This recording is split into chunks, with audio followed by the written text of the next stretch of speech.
I was on site visiting one of my interior design projects in Mumbai. The building was under construction and everything was very basic. For example, there were no safety grills installed yet on the huge windows. The apartment I was designing was on the 6th floor of a high-rise. It was a summer afternoon and the heat was unbearable.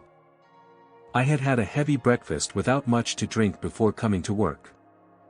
I started working, taking site measurements and so forth. Apparently, I was becoming dehydrated because I started feeling giddy and my eyesight started to dim out and then come back. I told my staff to continue with the job while I moved to an airier space in the living room, where I felt slightly better. There was cement all over the floor with its dust was in the air, and there was no place to sit down. As I've needed to wear prosthesis on my right lower leg since I was 9 years old, I was not able to stand for very long, especially under these conditions. So I sat down to rest on the sill of an open window. Then everything seemed to go black. When I opened my eyes, people were around me splashing water on my face. I was seated on the slab where a supervisor was holding my arms to support me. I felt myself shaking and trembling. As I looked around, I could not recognize anyone or anything. They were all asking me questions, exclaiming they were so glad I had returned. After a few minutes, I began to recognize the people in the room. They told me I had been unconscious and that my body had been shaking violently for 20 minutes before I had opened my eyes. Here is more about what happened. When I sat down on that 6th floor windowsill, I could sense my eyesight dimming again. When unconsciousness overcame me, my body apparently flopped backward, out of the window, and out of the building. I don't remember any of this, but I began slipping downward.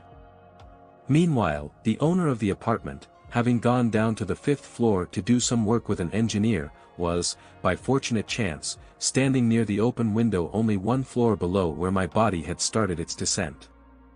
As they both noticed me slipping past, the client reflexively caught hold of my leg, the natural one, and hung on to it while the engineer supported him.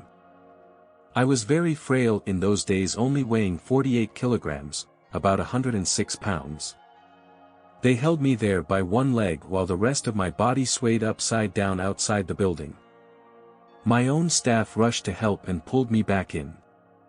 Meanwhile, I had slipped straight into another world and into another life. There I was seeing everything as another person, and I don't mean I was looking at another person. I was that person. I mean, it wasn't like watching a videotape, it was real. I was witnessing the world around me, a different world, as a different person. This other me was lying in a 4-poster bed.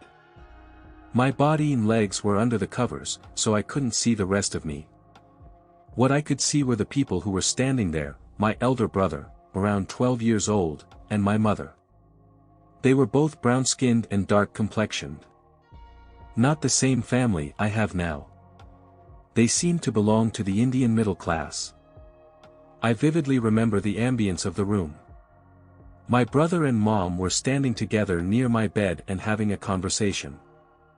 I do not remember the details of that conversation now, because I did not try to remember it by repeating it to myself over and over when I came into this life again, the way I did with the details of some of the other experiences I had as that person.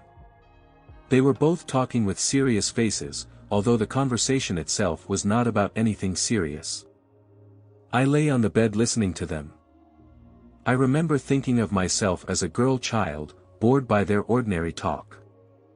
Neither were paying attention to me, entertaining me, or smiling at me. I closed my eyes and kept them closed for a long time, hearing their conversation but not paying attention to it. When I opened my eyes, I was back at the construction site. I didn't understand what my body was, who I was or where I was, or who the people around me were. All I knew about myself was from that other life. Later, while discussing the events with the supervisor, I was told they had been splashing water on my face and trying to wake me up for a long time. I had not sensed any of this while I was in the other life. I was not connected to this body at all. Afterwards, I spent long days in disbelief. I began recollecting and correlating things about my current life. In my heart I always knew that the other life was the real world. It was as real as this one, and it was not a dream. Even though I had seen no white light nor passed through a tunnel nor had I floated above my body, I had nevertheless gone to another reality. I had been transported straightaway to the life of a different person. For days after the incident, whenever I recalled that life, this one would seem unreal, and when I'd try to convince myself that this life was what I'd lived for 25 years, my soul refused to believe that I hadn't been living the other life.